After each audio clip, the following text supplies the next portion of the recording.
unang mensahe na pinakita ng Panginoon sa akin, which I wrote down, is this. First, in time of crisis, in times of shortage, of anything that man needs, Jesus is right there at the point of our need. Sa gitna ng ating mga pangailangang mahigpit sa buhay, hindi dapat tayo mabalisa at mag-alala kung totoong tayo ay nananalig at nanampalatay kay Kristo Jesus, sapagkat sa gitna ng ating pangailangan, si Jesus ay nakaantabay sa atin. Purihin natin ang Panginoon. Purihin ng Diyos. So the first message is, in this gospel story is, when you are in crisis, come to Jesus. Kay Kristo kayo lumapit. Madali siyang lapitan. Madali siyang makaunawa ng pangangailangan. Basta't hindi ka nag-alinlangan, tiyak ikaw ay kanyang tutulungan. Purihin natin ang Panginoon. Purihin ng Diyos. Malinaw ho ba yun? And so the Spirit of the Lord brought me to Psalm 116, verses 6 to 7, to prove this first message. It says, the Lord protects the simple-hearted. When I was in great need, He saved me. The Lord protects the simple-hearted.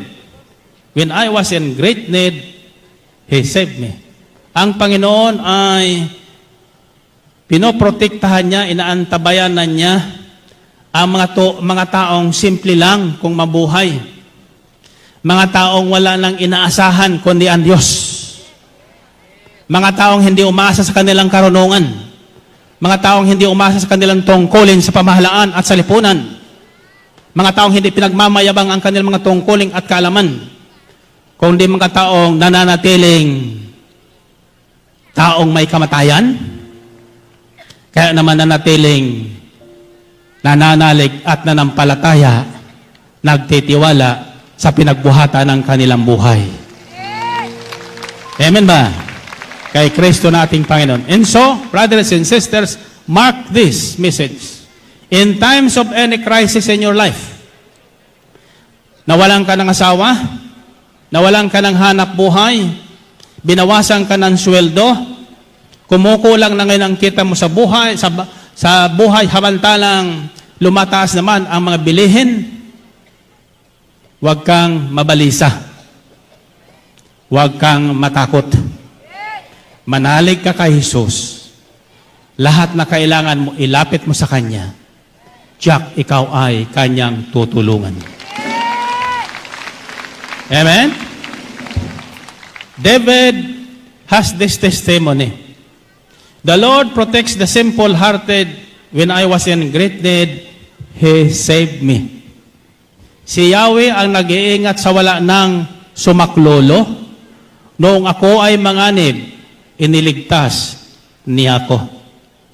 Ito ang patotoo ni David, at ito rin ang aking patotoo mula nang itatag ang gawaing ito. Sa lahat na aking dinanas, sinasabi ko sa inyo, wala na akong bituka. It was removed in 1967. Wala na akong gallbladder. It was removed in 1987. Ang aking kanang braso, bakal na po ito, sapagkat ito po ay nabali in 1997. Almost every 10 years. Then in 1998, nagkaroon po ko ng quadruple heart bypass. So I live on miracles. Each day for me is a miracle. Today is a miracle night for me. Your coming here is a miracle. Your palakpakan is a miracle. Yung sigawan is a miracle. Ang pakikinig nyo is another miracle. Life is full of miracles. And this is my prayer for all of you who came and those who are listening on DWX Radio. And I'm inviting all of you who were not able to come here. Kayong hindi nakarating dito sa Ambel City, huwag niyong sasabihin wala kayong pamasahe. Higit pa sa pamasahe ang ibibigay sa inyo ng Panginoon. Amen? All you have to do is decide. Decide to be with God. Lahat yan nasa ating desisyon. If you decide to come early, you can come early. Amen? If you decide to go home early, you can go home early. Nobody will prevent you. Amen ba? If you decide to become old right away, kahit 40 ka na, you will be old already.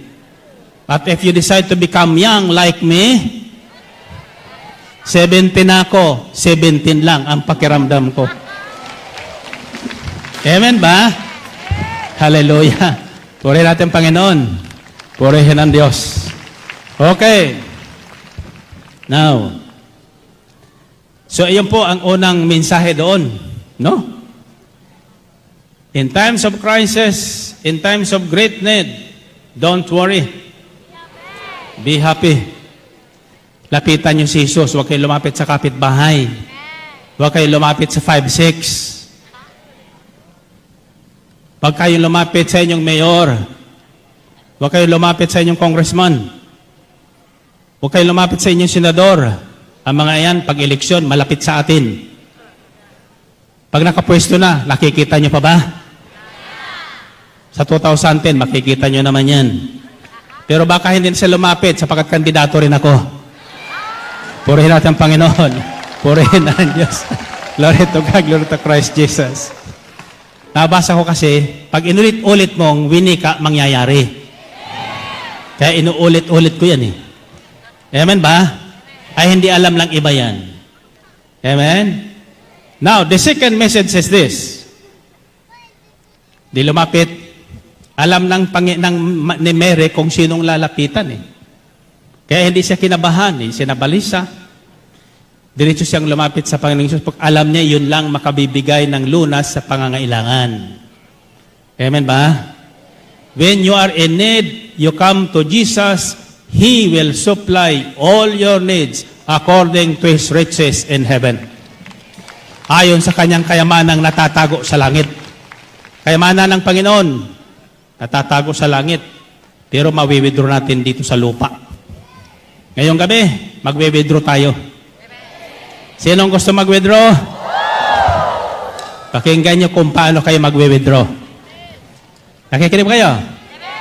Second message is, ang panalangin may pananalig at walang pag-aalinlangan na inilalapit kay Kristo ay hindi natatanggihan. Narinig niyo? Ang panalangin bunga ng pananalig at hindi nag-aalinlangan na inilalapit kay Jesus ay hindi natatanggihan. And this is what Mary did. A very short prayer, Mary told Jesus the need. Hindi nakwininto ni Maria na wala na kaming mabili sa labas. Hindi na siya nagkwento ng ganon. Alam na kasi ni Jesus yun eh. Basta ang sinabi na lang niya, bagamat alam nila ng Panginoon, inulit ni Maria ang mika niya, wala na silang alak na ubos. Hindi ka ba maawa sa kanila? Hindi mo ba sasakluluhan? Mapapahiya itong mga ikinasal? Ayaw ng Panginoon ng mga taong sa Kanya nananalig. Ang mga taong sa Kanya ay nagpaanyag-anyaya ay mapahiya. Kaya pag inanyayahan niyo si Jesus na manahan sa inyong buhay, hindi kayo ipahihiya ng Panginoon.